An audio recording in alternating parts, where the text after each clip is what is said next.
아담과 하와가 범죄한 후에 가인, 아벨 형제가 아벨은 하나님 앞에 제사를 지냈는데 그게 받음직했고, 가인은 제사를 드렸는데 하나님이 받질 않았어요. 시기심이 나왔습니다. 그래서 어느 날 동생을 쳐서 죽였습니다. 아주 완전 범죄로 아무도 모르는 일을 벌였는데 하나님이 가인에게 묻습니다. 가인아, 네 동생 아벨 어디 있느냐? 시침 뚝 떼고 가인 하는 말이, 내가 동생을 지키는 자입니까? 어디 있는지 알 게 뭡니까? 라는 식으로 말을 했을 때 하나님께서는 그를 용서하지 아니하시고 벌을 주되, 또 그 벌 뒤에는 용서가 있었습니다. 그 후 인간의 계보가 계속 나옵니다. 창세기 6장부터 본격적으로 전개되는 인류의 죄악상을 얘기합니다. 그리고 그 죄악을 참다 못한 하나님께서는 7장에서 대홍수를 일으켜서 인간을 다 살라버리고, 온 지구 곳곳에 이 대홍수의 흔적을 우리는 많이 보게 됩니다. 홍수가 그치고 물이 땅에서 다 사라진 이후에 새로운 세계가 전개됩니다. 그런데 새로운 세계인가 싶더니 창세기 11장에는 인간이 하나님을 거역하며 하나님과 같이 높아지려는 바벨탑 사건이 나오면서 인간은 또 흩어지게 되고, 오늘 우리와 같이 이렇게 언어의 혼란을 겪으며 인간과 인간 사이의 교통이 마비가 되는 죄를 또 당하게 됩니다. 그 이후에 하나님께서는 창세기 12장에서 아브라함을 부르십니다. 믿음의 사람을 부르시고 아브라함의 이야기를 통해서 믿음을 쌓게 하는데, 창세기 18장, 19장에는 소돔과 고모라 땅을 통해 오는 무서운 심판이 다른 사람도 아닌 아브라함과 한 혈통을 이루었던 조카 롯과 그 식구들에게 임하는 모습을 우리가 봅니다. 죄가 난무하는 모습입니다. 뭐가 뭔지 모를 정도의 무질서가 세상을 덮게 되었습니다. 그런데 그 속에서도 죄가 많은 가운데서 하나님은 구원의 은총을 입히어 주십니다. 멸망의 이유는 뭐냐? 그것은 죄의 난무함과 죄의 범람함 때문입니다. 소돔과 고모라의 모습입니다. 그런데 그 죄악의 결과는 참으로 비참한 거였습니다. 하나님의 뜻을 거스르는 수많은 이야기들이 창세기에서부터 이미 인류의 시작부터 시작되었고, 요한계시록에 나오는 내용들을 보면 무시무시할 정도로 그 심판은 엄합니다. 그런데 그거 다 2000년 전 얘기고 수천 년 전 얘기고, 요즘 또 말할 수 없는 많은 어려움들이 우리 삶의 주변을 감싸고 있고, 많은 어려움과 고난과 질병을 당해도 그 모든 원인이 하나님을 떠난 인간의 모습에서 온다는 사실을 잊어버리고 있다는 겁니다. 부모 곁을 떠나면 자유로울 줄 알고 떠나서 당하는 모든 어려움, 일들, 자식들이 부모 곁을 떠나고 그리고 의존하지 않고 혼자 하려고 그러다가 당하는 모든 어려움, 얼마나 힘겨웁니까? 그냥 부모님 앞에 오면 되는데, 부모님이 사는 집에 함께 살면 되는데, 부모님이 만들어 놓은 음식 함께 먹으면 되는데 돌아올 생각을 안 하고 악착같이 사는 그 모습, 그것이 바로 오늘 인류의 모습이라는 겁니다. 최근에 신문 기사에서 나온 얘기인데, 미인 대회에서 수많은 미인들이 나와서 그 중에서 가장 유력한 미인이 이제 우승 후보가 되었는데 마이크를 줘가지고 묻습니다. 동성애에 대해서 어떻게 생각합니까? 그러니까 그 미인이 참 똑똑한 여자예요. 동성애는 죄입니다. 나는 그것을 싫어합니다. 라는 그 말 한마디 때문에 미인 대회에서 실격을 당하고 쫓겨났다는 얘기가 나왔습니다. 말도 제대로 못할 수 있는 그런 사회 속에서 우리는 그냥 그렇게 하나씩 그렇게 우리의 자녀들도 그렇게 이 물들어가는 현실입니다. 멸망의 이면에는 죄악이 난무했는데, 그런데 하나님께서는 이 멸망을 당할 그 성에 들어와서 아브라함의 간절한 기도, 하나님과 딜을 하면서 자기 조카를 끄집어내려고 하는 아브라함의 그 정성을 통해서 하나님께서는 그 롯과 식구들이 살고 있는 소돔과 고모라에 찾아가서 그들을 끄집어내려고 합니다. 12절 오늘 본문에 보니까 천사들이 말하기를 롯에게 가서 내게 속한 자가 있느냐? 내 사위나 자녀나 성중에 내게 속한 자들을 다 성 밖으로 이끌어내라 하는 천사의 말을 우리가 들으면서 가만히 생각하면 이 세상은 멸망을 당할 수밖에 없는 상황만 있는 게 아니라 피할 상황도 있다는 사실을 깨닫게 됩니다. 그래요. 하나님께서는 항상 어떤 경고를 주시고 길을 열어놓으시고 깨닫지 못하는 인간은 아무리 길을 많이 열어놓아도 그저 자기 중심 속에 사니까 그 하나님의 자비한 경고를 잊어버리는 겁니다. 우리는 이 내용을 보면서 하나님께서는 죄악을 참아보지 못하시고 멸망시키시면서도 역시 길을 열어놓으시는 자비로우신 하나님이로구나. 죄에 물든 인생들을 거기서 좀 탈피하려고 길을 열어놓지만 인간은 그것을 거절하는구나 라는 생각을 하게 됩니다. 묻습니다. 내게 속한 자가 있느냐? 여기 속한 자라는 것은 어떻게 보면 가족일 수 있고 친척일 수 있고 사랑하는 사람들일 수 있어요. 내게 속한 자. 그런데 주님의 이러한 권고에 대한 인간의 비참한 오해가 있었습니다.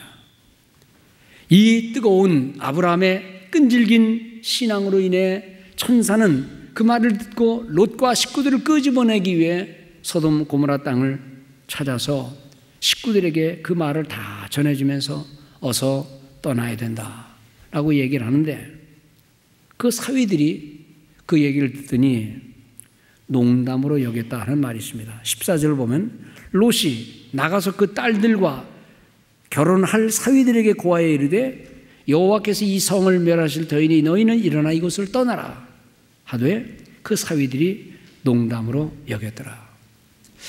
장인될 어른이 평소에 농담을 얼마나 많이 했길래 이 엄청난 얘기를 하는데도 이것을 they thought he was joking, 그냥 조킹 하는 줄 알고 농담으로 여겨서 머물러 있었다는 겁니다. 인간의 우둔한 하나님의 지혜, 인간의 영적인 어두움, 하나님의 경고, 이것이 서로 충돌을 일으키는 장면 속에서 성경은 말합니다. 사람이 다 죄를 지어 범죄하고 하나님의 영광에 이르지 못한다는 사실을 바울은 로마서 3장에서 말씀하고 있습니다. 사람들은 사느냐고 온갖 힘을 다 썼고 온갖 머리를 다 써서 하나님의 자신의 승리를 이끌어내려고 그러지만 그 삶이 하나님의 뜻과는 거리가 너무 멀다는 겁니다. 로마서 1장 21절에서 바울이 말합니다. 사람들이 하나님을 알되 하나님을 영화롭게 하지도 아니하고 감사하지도 아니하고 오히려 그 생각이 허망하여지며 미련한 마음이 어두워졌나니 스스로 지혜 있다고 말하지만은 그러나 어리석게 되었다 하는 인생의 실상을 우리에게 말씀해 주고 있습니다. 방부제를 많이 넣은 음식이나 소금을 잔뜩 칠한 음식은 모르지만은 그냥 자연스러운 음식을 밖에 놔두면 다 썩습니다. 그것이 자연의 이치입니다. 인간도 인간의 자연스러운 성품으로서는 하나님을 알지도 하나님을 섬길 수도 하나님께 영광을 돌릴 수도 없다는 겁니다. 그래서 음식을 썩지 않게 하기 위해서 우리는 방부제를 넣든지 소금에 절이든지 설탕에 절이든지 해서 썩는 걸 방지하듯이 인생도 인생의 마음을 하나님의 은혜의 그릇에 젖게 하든지 성령의 뜨거운 사랑과 은혜를 입든지 그 길 외에는 인간이 하나님 앞에 설 수 있는 길은 없다는 것입니다.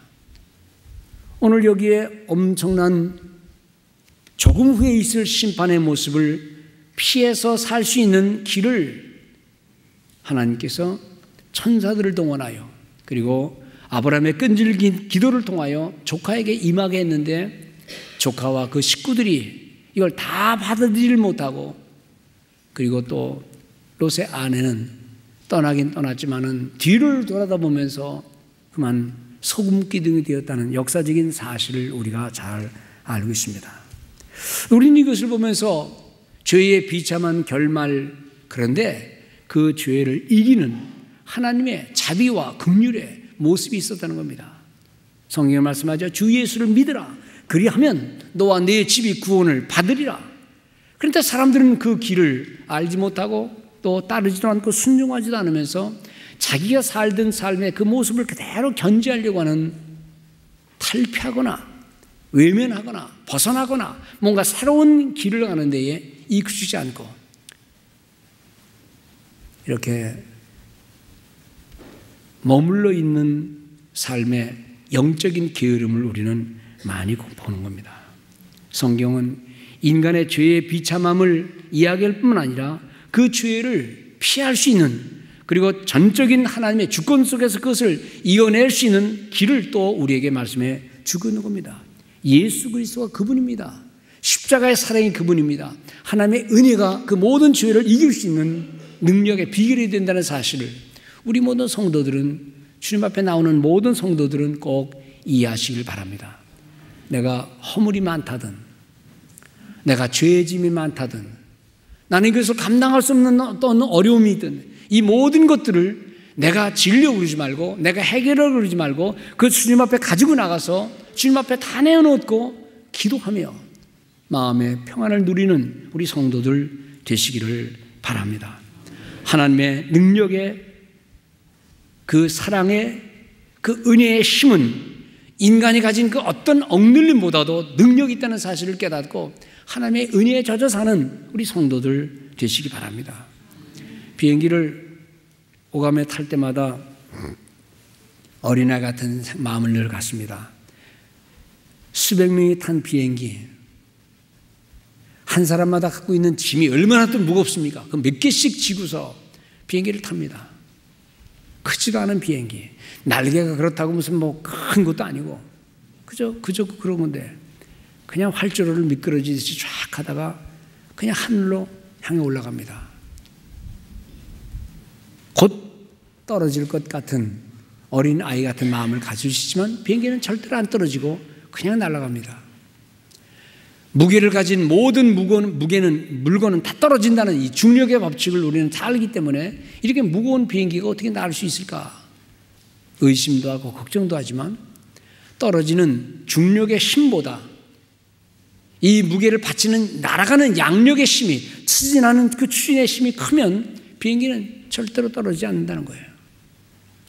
우리가 가지고 있는 우리의 자연적인 성품, 사람의 마음, 죄의 힘은 우리를 자꾸만 떨어지게 만들고 낙심하게 만들고 주저앉게 만들지만은, 그러나 성령의 도우시는 힘을 의지해서, 양력의 힘을 의지해서 나가는 비행기 떨어지지 않듯이 하나님이 우리를 늘 도우시고 심차게 믿음을 따라 죄가 많아 다 멸망할 수밖에 없는 상황이지만 도우시는 하나님의 은혜로 찾아온 천사들의 말을 들을 때에 그 피할 길이 있었던 것처럼 오늘 성도님들 말씀을 의지하고 성령의 도우심을 의지하고 기도를 통하여 하나님의 자비를 의지하는, 그래서 험한 세상을 떠나야 되겠다라고 말하지 말고 하나님의 은혜가 있는 자리에서 임해야 되겠다는 믿음을 가지고 사는 우리 성도들 되시기를 바랍니다.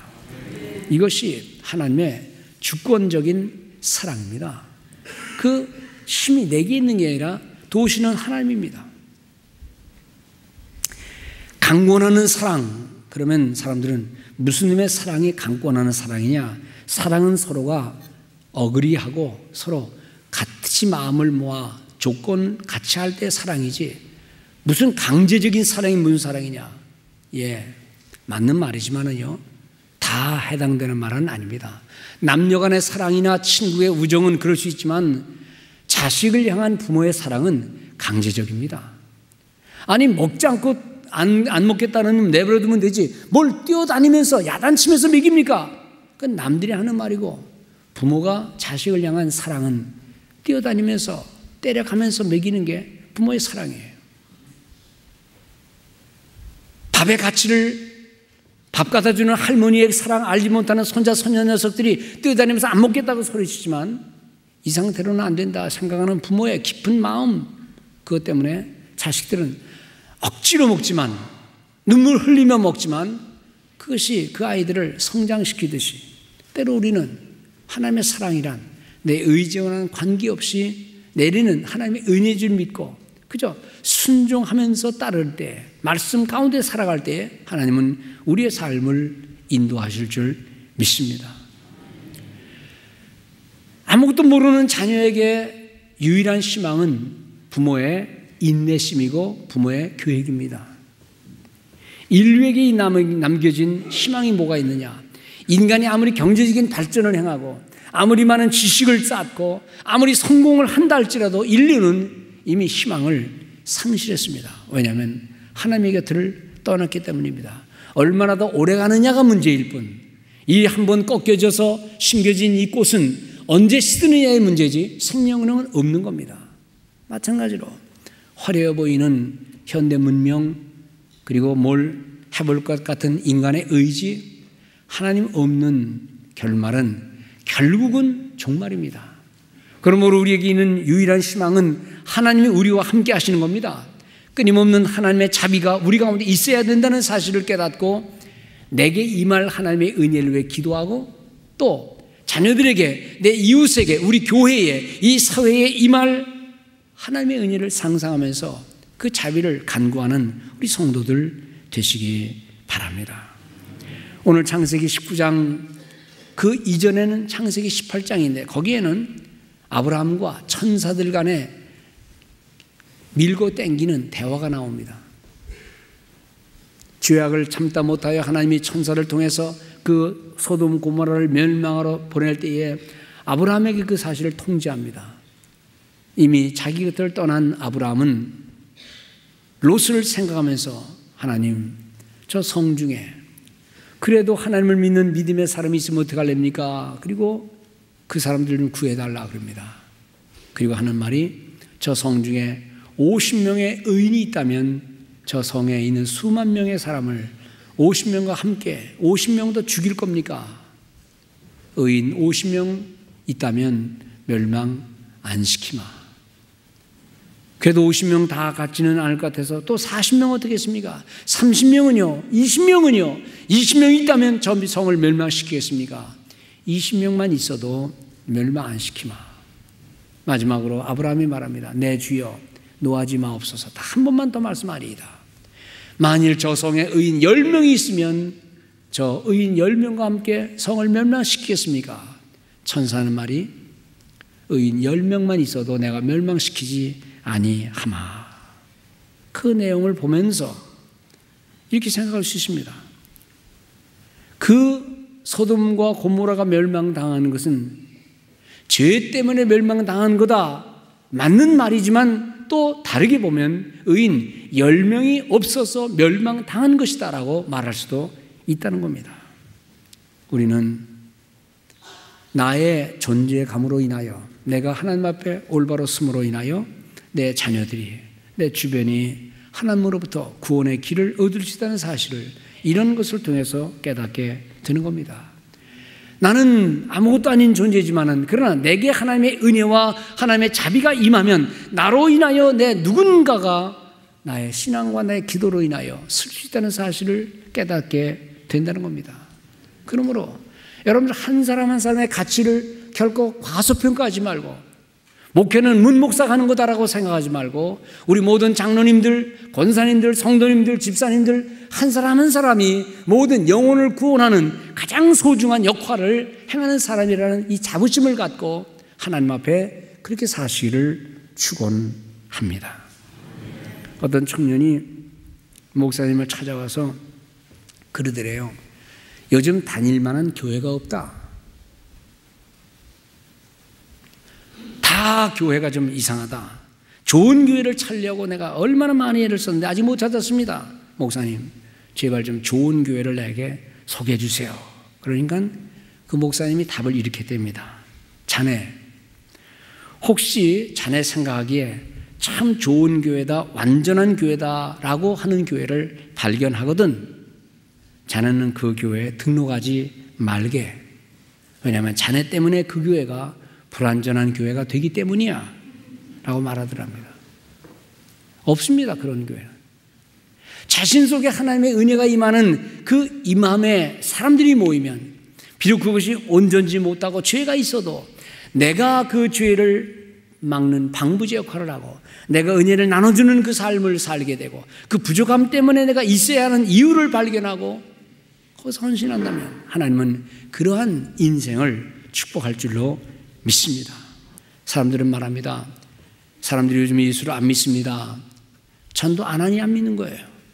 잡아 강제로 끌고 교회로 와야 되는데 자연의 성품을 믿고 그냥 말만 하면 교회 오겠지 하고 적절하게 전도할 생각도 안 하고 먹고 사는 일에 분주하기 때문에 교회는 또 연약해질 수밖에 없다는 겁니다. 그러나 오늘 이 본문이 말씀한 대로 하나님이 잡아 이끄시는 힘과 능력과 구원의 힘이 마치 자녀들을 강제로 공부시키고 반강제로 밥을 먹이듯이 우리 성도들이 하나님 말씀 앞에 나의 자연의 성품을 자연에 맡기지 말고 성령의 은혜에 나를 맡기고 말씀의 주권적인 은혜에 맡길 때 하나님께서는 구원의 역사를 이루실 줄로 믿습니다. 교회는 이것을 위해 존재하는 겁니다. 성도는 이것을 위하여 살아가는 것입니다. 이번 바자회를 통해서 뭘 통해서든지 하나님 구원의 역사를 이루기 위해 사용하는 이 모든 일에 내 자연의 성품은 참여하고 싶은 마음도 없고 그냥 될 대로 되라 그럴지는 모르지만 그러나 하나님은 우리 성도의 마음을 반강제로 성령의 은혜 가운데 인도해 주셔서 이런 하나하나의 구체적인 일을 통하여 내가 참여하는 손길을 통해서 하나님은 구원의 손길을 이루실 줄로 믿습니다. 창세기 19장 29절은 저도 좋아하는 성경 구절이고 우리 모든 성도들이 참 뜻깊게 받아들여야 하는 성경입니다. 이렇게 말씀합니다. 하나님이 들의 성들을 멸하실 때에 곧 롯이 거하는 성을 엎으실 때에 아브라함을 생각하사 롯을 그 엎으시는 중에서 내어 보내셨더라. 아브라함을 생각하사 아브라함이 어떤 아브라함입니까? 조카 롯을 생각해서 그 성에서 빠져나오기를 기도했던 아브라함의 믿음, 그 믿음 때문에 천사가 롯에게 찾아가서 얼른 나오라고 말해준 믿음, 내 말 한마디, 나의 정성, 나의 전도, 나의 뜨거운 눈물, 그것 때문에 하나님이 그 눈물을 보시고 자녀들을 회복시키시고 성도의 눈물을 보시고 뭔가를 변화시켜 주시는 그 눈물, 하나님의 의도. 그래서 우리는 이 말씀을 가만히 묵상하다 보면 사람이 멸망당하는 것은 죄 때문이기는 하지만 반드시 죄 때문만은 아니다. 왜냐하면 주님의 은혜가 있었는데 그 주님의 은혜에 응답하지 못하기 때문에 인간의 그러한 우둔함 때문에 멸망하는 것이다. 예를 들어 봅니다. 사람이 밥을 먹지 않으면 굶어 죽습니다. 그래서 우리는 말합니다. 저 사람 밥 안 먹어서 굶어 죽었다라고 말하는 것도 맞는 말이지만 또 다르게 말하면 저 사람에게 밥을 갖다 주는 사람이 없어서 저 사람 굶어 죽었다라고 말할 수가 있다 이 말입니다. 사람이 구원받지 못하는 것은 물론 믿지 않아서입니다. 그러나 동시에 그에게 찾아가서 권하는 사람은 없었기 때문에 반강제로 그를 교회로 이끄는 사람은 없었기 때문에 멸망을 당하는 일이 있다 이 말입니다. 하나님의 자비로우심, 그것은 천사의 손을 그 롯과 식구들의 손을 구체적으로 이끌어 주셨듯이 오늘 성도들의 구체적인 행동과 구체적인 기도와 구체적인 헌신을 필요로 하는데 오늘 그러한 하나님의 자비를 무시하면서 그죠? 인간의 자연 성품 그대로 예수를 믿게 하고 인간의 자연 성품 그대로 헌신을 요청할 때에 거기는 열매를 맺을 수가 없다는 사실입니다. 요한복음 13장에 보면 주님께서 마지막 돌아가시기 전에 제자를 모아놓고 아주 섭섭한 말씀하십니다. 뭐라는 거 아니? 너희들이 다 나를 버리고 도망갈 것이다. 나를 배반할 것이다. 3년 동안 쫓아다닌 제자들이 그 말을 좋아할 리가 있습니까? 베드로가 하는 말이 주님, 이놈들은 다 버릴지라도 나는 아닙니다 라고 말합니다. 그 말을 들은 제자들이 기분이 좋을 리가 있습니까? 그러니까 우리도 아닙니다 하고 다 같이 말하더라. 인간은 그럴 수 있어요. 그런데 그 다음에 보면 그들이 닭 울면서 다 잡힐 때 다 도망가고 옷을 벗어놓고 도망가고 다 뿔뿔이 터집니다. 그리고 닭이 울 때에 그 말을 생각해서 통곡했던 베드로가 있습니다. 그리고 부활하신 주님을 만났을 때 그들이 다 돌아옵니다. 하나님의 은혜의 나타남 없이는, 하나님의 주권적인 사랑 없이는 인간의 큰 소리는 아무런 효력이 없다는 말입니다. 그래서 우리는 하나님의 자비를 구해야 될 것이고 하나님의 능력을 체험해야만 된다는 겁니다. 시편 20편에 말합니다. 혹 사람은 병거, 어떤 사람은 말을 의지하나 우리는 여호와 우리 하나님의 이름을 자랑하리니. 말도 아니라는 겁니다. 병거도 아니라는 겁니다. 시편 5편에 말합니다. 오직 나는 주의 풍성한 인자를 힘입어 주의 집에 들어가 주를 경외함으로 성전을 향하여 경배하리이다. 뭘 힘입어요? 주님의 자비와 인자하심을 힘입어. 죄가 많았던 소돔과 고모라, 그런데 하나님은 피할 길을 주셨어요. 그리고 자비를 베풀어 주시고 그를 잡아 이끌어 주셨습니다. 성도님들, 그저 삶에 어려운 일들 많이 있을 거라고 우리는 알고 삽니다. 그런 세상에서 우리가 살아갑니다. 그러나 하나님이 일어나라, 너 거기 있으면 안 된다 라고 말할 때에 벌떡 일어나서 자리를 털고 일어나 주님의 은혜의 자리로 날마다 돌아가는 성도들 되시기 바랍니다.